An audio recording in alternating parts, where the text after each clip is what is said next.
ముందుకోవాలా ముందుకు ముందు ముందు అక్కడ అలౌ చేయరు.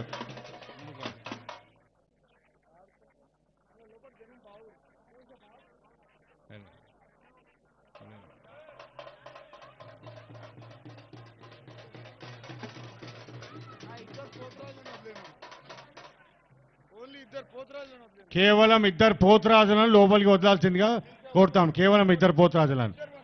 బాబు మీ బ్యాండ్ ఇటు వెళ్ళిపోండి, ఇటు వెళ్ళిపోండి. ఇద్దరే పోతురాజులను, ఇద్దరు పోతురాజులను అలో చేయండి అంతే. బ్యాండ్ బాబు లెఫ్ట్కి వెళ్ళిపో. ఇద్దరు పోతురాజు అంతే.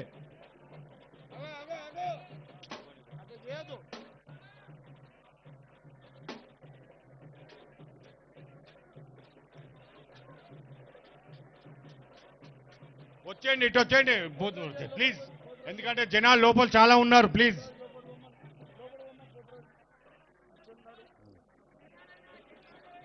కేంద్ర హోంశాఖ మాత్యులు పెద్దలు బండి సంజయ్ కుమార్ గారు వారిని వేదికపైకి రావాల్సిందిగా కోరుతా ఉన్నాం.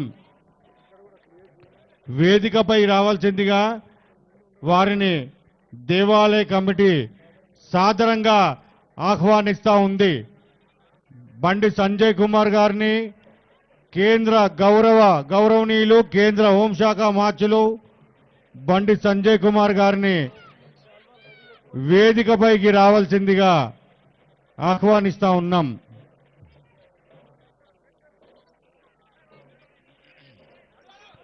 కేంద్ర మంత్రివర్యులు కేంద్ర హోంశాఖ మార్చులు బండి సంజయ్ కుమార్ని వేదికపైకి రావాల్సిందిగా సాదరంగా ఆహ్వానిస్తా ఉన్నాం.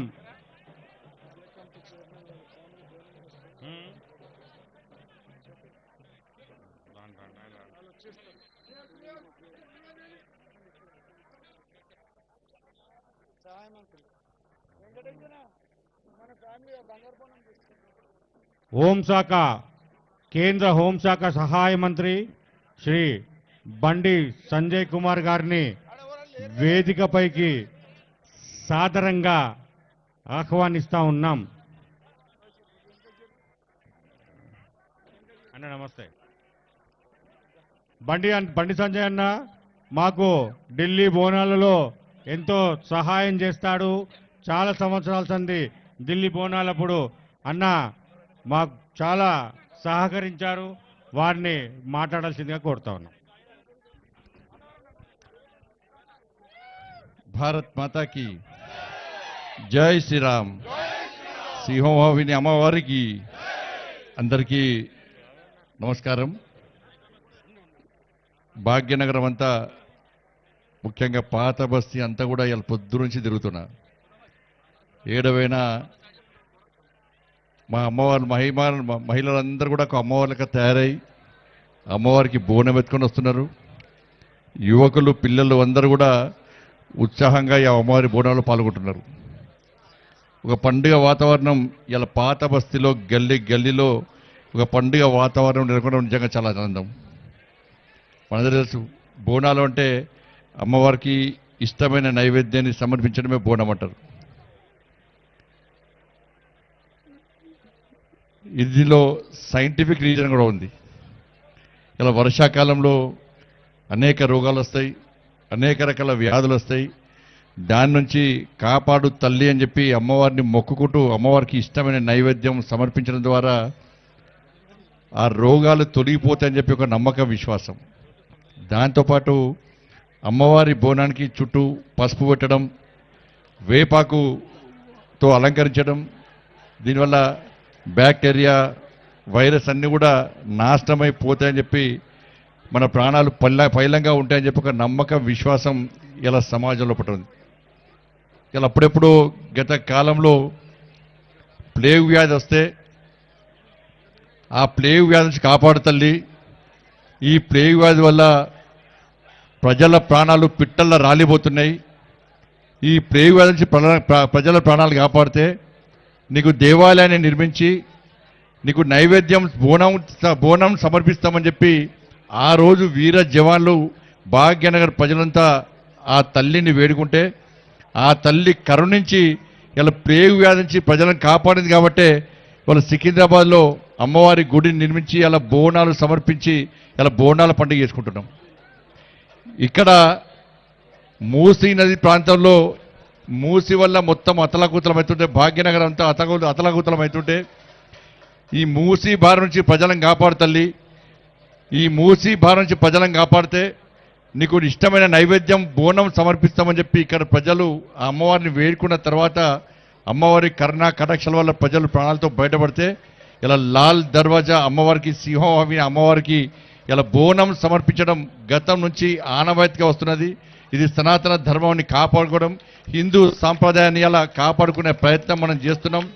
ఇవాళ తరాలు అంతరాలు ఏర్పడ్డా ఈ బోనాల పండుగ మాత్రం తరాల నుంచి వస్తున్నది. ఒక పండుగ వాతావరణం మనం చేసుకుంటున్నాం. ఇప్పుడు ఒక శక్తివంతమైన పండుగ. నేను ప్రతి సంవత్సరం కూడా ఈ లాల్ దర్వాజా ఈ టెంపుల్కి వచ్చి ఈ సింహవాహిని అమ్మవారిని దర్శించుకోవడం, అమ్మవారి కరుణా కటాక్షలతో ఇంకా ఈ ధర్మం కోసం, ఈ దేశం కోసం, ఈ హిందూ సమాజం కోసం, సనాతన ధర్మ రక్షణ కోసం, మన సంస్కృతి సాంప్రదాయాలను కాపాడు కోసం నా వంతు ఒక హిందూగా పుట్టినందుకు నా వంతు తృణమో ప్రణమో కష్టపడి పనిచేసేటువంటి అవకాశం ఆ తల్లి దయవలనే, ఆ తల్లి ఆశీర్వాదం వల్లనే వస్తుంది వాళ్ళకి. మరి ఇలా భాగ్యనగర్లో మొత్తం పొద్దున్న తిరుగుతున్నాను నేను.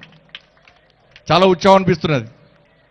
ఎందుకంటే సింహవాహిని అమ్మవారి దయ వల్ల, భాగ్యలక్ష్మి అమ్మవారి కరుణా కటాక్షల వల్ల ఏ కష్టం వచ్చినా, ఏ ఇబ్బంది వచ్చినా భాగ్యలక్ష్మి అమ్మవారిని తలుచుకుంటే మన కష్టాలు తొలగిపోతాయని ఒక నమ్మకం. నేను కూడా ప్రజా సంగ్రామ యాత్ర చేసినప్పుడు ఆ భాగ్యలక్ష్మి అమ్మవారి పాదాల సాక్షిగా ఆ కార్యక్రమం ప్రారంభించినాం. కాబట్టి ఇవాళ తెలంగాణ రాష్ట్ర వ్యాప్తంగా ఒక హిందుత్వ వాతావరణం ఏర్పడ్డదంటే ఆ భాగ్యలక్ష్మి అమ్మవారి కరుణా కటాక్షల విషయాన్ని గుర్తుంచుకోండి. చాలా పార్టీలు, చాలా మంది కూడా అనేక రకాలుగా మాట్లాడుతూ ఉంటారు. ఇవాళ హిందూ ధర్మం గొప్పతనం మీ అందరికీ తెలుసు. చాలామంది ఓటు బ్యాంక్ కోసం ప్రయత్నం చేస్తూ ఉంటారు. ఇవాళ మళ్ళీ చెప్తున్న పాత బస్తీ నుంచి ఎవరైతే ఇక్కడ టెర్రరిస్టు బాంబులకు భయపడి, ఇక్కడ జిహాదీ ఉగ్రవాదుల యొక్క ఆగడాలు అరాచకాలకు భయపడి ఇక్కడ నుంచి వెళ్ళి ఇతర ప్రాంతాల్లో ఉంటున్నారో మళ్ళీ నేను అప్పీల్ చేస్తున్నా. ఈ సింహవాహిని అమ్మవారి సాక్షిగా నేను చెప్తున్నాను, ఆ భాగ్యలక్ష్మి అమ్మవారి పాదాల సాక్షిగా చెప్తున్నా, మీరందరూ తిరిగి రండి, పాత బస్తీకి రండి. మిమ్మల్ని హిందూ సమాజాన్ని కాపాడుకునే బాధ్యత ఇవాళ మేం తీసుకుంటాం. ఇవాళ హిందువులందరూ భాగ్యనగర్లో ఓటు బ్యాంక్ మారిను. ఇలా ఓటు బ్యాంక్ మార్చాల్సిన బాధ్యత మాదే ఉంది. కాబట్టి ఇవాళ భాగ్యలక్ష్మి అమ్మవారి శక్తి ఏందో, భాగ్యలక్ష్మి అమ్మవారి యొక్క పవర్ ఏందో ఇవాళ ప్రపంచ వ్యాప్తంగా చూపెట్టాం. దేశం నుంచి ఏ రాజకీయ నాయకుడు వచ్చినా, దేశం నుంచి ఏ సెలబ్రిటీ వచ్చినా ఇవాళ